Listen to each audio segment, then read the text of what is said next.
के अजीम बबरकत नाम में आप सबको पास्टर बाबर का सलाम। अजीज़ों, आए हम देखते हैं कि बनी इसराइल कौम को जब खुदा ने गुलामी में से निकाला तो उनको एक बड़ी कीमत अदा करनी पड़ी, मूल अदा करना पड़ा।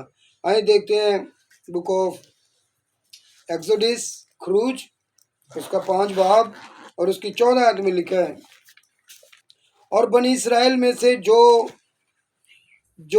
फिरौन के बिगाड़ लेने वालों की तरफ से इन लोगों पर सरदार मुकर्रर हुए थे, उन पर मार पड़ी और उन से पूछा गया कि क्या सबब है कि तुमने पहले की तरह आज और कल पूरी ईंटें नहीं बनाई। तब उन सरदारों ने जो बनी इसराइल में से मुकर्रर हुए थे फिरौन के आगे जाकर फरियाद की और कहा, तू अपने खादमों से ऐसा सलूक क्यों करता है? तेरे खादमों को भूस तो दिया नहीं जाता और वो हमसे कहते हैं कि ईंटें बनाओ, और देख तेरे खादम मार भी खाते हैं, पर कसूर तेरे लोगों का है। पाकलाम के पढ़े और सुने जान पर खुदावंद की बरकत हो।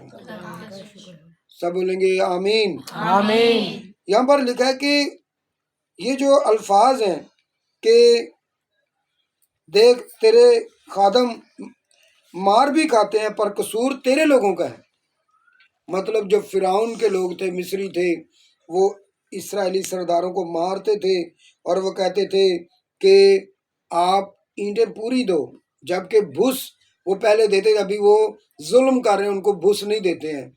जैसे घास भूस तूड़ी वगैरह ईंटों में डालते थे ताकि ईंटें पक्की बने, मजबूत हों। हालेलुया। तो यहाँ पर हम देखते हैं कि वो जो बिगाड़ लेने वाले थे वो कौन थे? 14 आयत में लिखा, और बनी इसराइल में से जो फिरौन के बिगाड़ लेने वालों की तरफ से इन लोगों पर सरदार मुकर्रर थे, उन पर मार पड़ी। उसकी रीजन क्या है?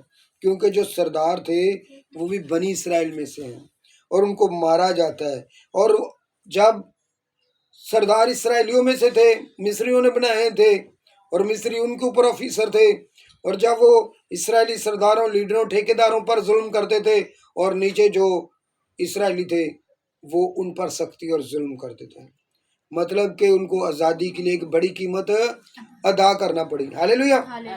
और यहाँ पर लिखे है, उसने कहा, तुम सब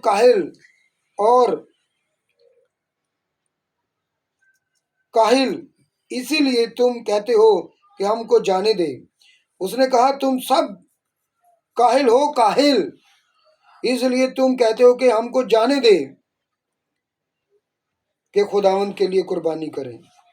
सो अब तुम जाओ, काम करो, क्योंकि भूस तुमको नहीं मिलेगा और ईंटों को तुम्हें उसी हिसाब से देना पड़ेगा।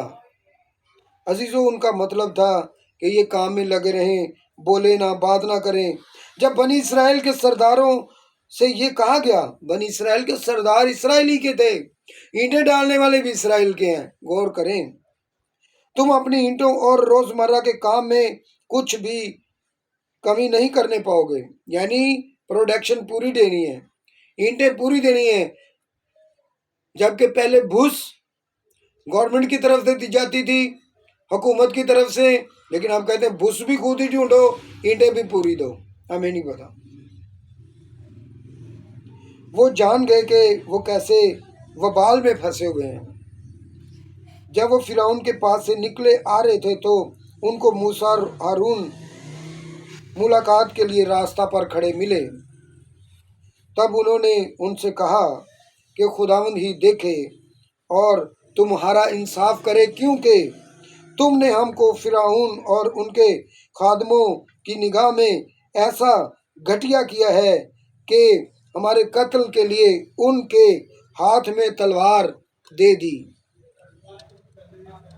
अजीजों, बहुत दफा हम लोग अपनी निजात, अपनी बरकत, अपनी सक्सेस के जब करीब होते हैं तब हम शिकवे करने लगते हैं खुदा से, लोगों से। याद रखें, वही बरकत पाने का टाइम होता है। वही टाइम होता है जो बरकत पाने का टाइम होता है। याद रखें, अगर आप बरकत पाना चाहते हैं आपको मेहनत करनी होगी, आपको डबल मेहनत करनी होगी। जब मैं गवर्नमेंट सेक्टर में नहीं आया था और मैं बड़ी मेहनत करता था, 2 जॉब्स 3 जॉब्स मैंने की, 24 घंटे काम किया, और तब मैंने ये बात सोच ली थी कि मुझे 2 लोगों का काम करना होगा ज़िंदगी में, और मैं करता रहा। जवानी थी, करता रहा, और मैंने दुआ इबादत नहीं छोड़ी, बच्चों का बाइबल स्कूल जो है वो स्टडी करवानी नहीं छोड़ी, संडे स्कूल नहीं छोड़ा। हालात गो के अच्छे नहीं थे तो भी मैंने अपनी मेहनत की, बड़ी मेहनत की, बड़ी मेहनत की, और आज खुदा ने मुझे इतना फल दिया कि उन मुश्किलात पर गलबा दिया और हमारे लिए आसानियाँ पैदा की, मेरे लिए, मेरी बीवी, मेरे बच्चों के लिए, मेरे ख़ानदान, मेरे घराने के लिए, मेरे पोते पोतियों, मेरे नवासों के लिए। खुदा ने मेरे बच्चों के लिए बरकतें जारी की। हालेलुया। हम उस खुदा के लिए ज़ोरदार क्लैप करेंगे। मैं आपको बताना चाहता हूँ कि जब दाऊद नबी मसा हो गया, और जब दाऊद नबी मसा हो गया तो क्या हुआ, उसको बादशाह के आगे 13 साल भागना पड़ा। एकदम से उसकी जिंदगी में एक वाकया गुजरा कि उसने किसको मारा, जाति जूलियत को। हालेलुया। और उसके बाद मसा ठहरने के बाद उसके आगे आगे उसको भागना पड़ा। हालेलुया। और जब भागना पड़ा तो फिर क्या हुआ कि मुश्किलात में से गुजरना पड़ा। जब आप किसी बड़े मुकाम पर पहुंचने जा रहे हैं आपको एक बड़ी मुश्किल में से गुजरना पड़ेगा।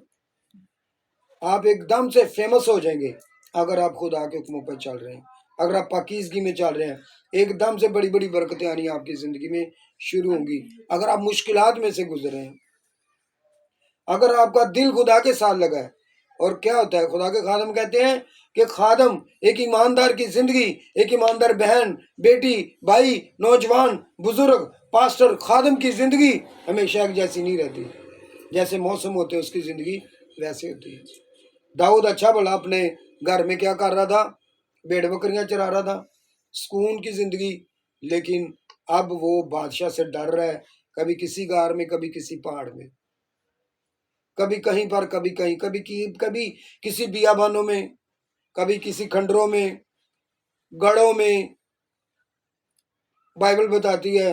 लेकिन फिर जब साउल जो उसका दुश्मन था मर गया, तब खुदा ने उसको बादशाह बनाया।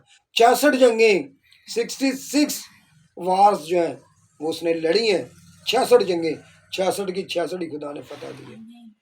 हर एक चीज के लिए कीमत अदा करनी पड़ती है, याद रखें। अगर आप वो कीमत अदा करने के लिए तैयार हैं तो बरकतें आपकी हैं। और आज भी हम देखें तो जो बड़े लोग हैं वो छोटे लोगों को आगे नहीं आने देते, लेकिन अगर आप खुदा के साथ ईमानदारी से चल रहे हैं, आपकी तरक्की को, आपकी बरकतों को, आपकी सरफराजी को कोई रोक नहीं सकता। हालेलुया, हालेलुया, आमीन बोलते हैं। आमीन। अगर आप दिल से खुदा के साथ लगे फिर आपकी तरक्की को और आपको फेमस होने से कोई रोक नहीं सकता। हालेलुया, आमीन। और इसी तरह मैं आपको बताना चाहता हूँ, जो यूसुफ था वो कैद में था। आज हम सीख रहे हैं बड़ी कीमत अदा करनी पड़ती है। बड़ी तरक्की के लिए, फेमस होने के लिए हमें क्या करना पड़ता है, बड़ी कीमत अदा करनी।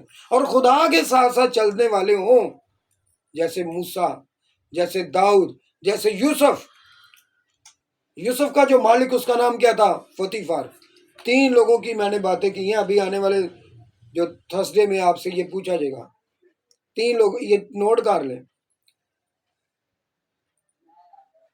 मैं आपको बता रहा हूं जो यूसुफ था, और सुनने वालों को बता रहा हूं, जो लोग अभी इस मैसेज को सुन रहे हैं, रिसीव कर रहे हैं, अगर आप यूसुफ की तरह पाकीज़गी से चल रहे हैं, अगर आप पोतीफार के घर में किसी ऑफिसर के घर में काम करते हैं, आप एक दिन अपनी वफादारी और पाकीज़गी की वजह से, सच्चाई और सफाई, खुदा के हुक्मों पर अमल करने और खुदा के डर खौफ में रहने की वजह से उसी जगह पर एक बहुत बड़े मनसब पर, एक बहुत बड़े रुतबे पर, एक बहुत बड़ी सीट पर, एक बड़े ग्रेड पर जो है आप तरक्की पाने वाले हैं। बोलो आमीन, आमीन। अगर आप में से कोई भी हो सकता है जो सुन रहे हैं, اس وقت مجھے دیکھ رہے ہیں، یہ میسج ان کے لیے بھی ہے، کیونکہ یوسف قید میں تھا اور فوتیفار کی بیوی کا نام کیا تھا؟ زلیخا۔ کیا نام تھا؟ زلیخا۔ اور اس نے کہا تو میرے ساتھ ٹائم سپینڈ کر، کوئی نہیں دیکھ رہا، تو میری بات مان اور میرے ساتھ لیٹ جا۔ لیکن اس نے کہا نہیں، خدا دیکھتا ہے، میرے مالک نے ہر ایک چیز میرے ہاتھ میں کی ہے، اور میں اپنے خدا کا گناہ گار نہیں ہونا چاہتا۔ اگر ہم اپنے خدا کے گناہ گار نہ ہوں تو پھر میری طرح، جیسے میں اسی ایریا میں خدمت کرتا ہوں اور اسی ایریا میں پاسٹر کی خدمت کر رہا ہوں، ہاللیلویا، یہ بہت بڑی بلیسنگ ہے۔ میں آپ کو بتانا چاہتا ہوں کہ یوسف نے اس گناہ سے منہ موڑا، بھاگا، اور اس کو اس گناہ کی سزا دی گئی، نہ کرنے کی، گناہ نہ کرنے کی، اور اسی ملک میں وہ وزیر اعظم بنا۔ ہاللیلویا۔ اگر آپ خدا کے ساتھ جڑے رہیں، اگر آپ قائم رہیں، تو پھر برکتیں آپ کی ہیں۔ خدا سب کو برکت دے۔ آئے ہم دعا کریں گے، آئے ہم دعا کریں گے، ہاللیلویا، آئے ہم دعا کریں گے۔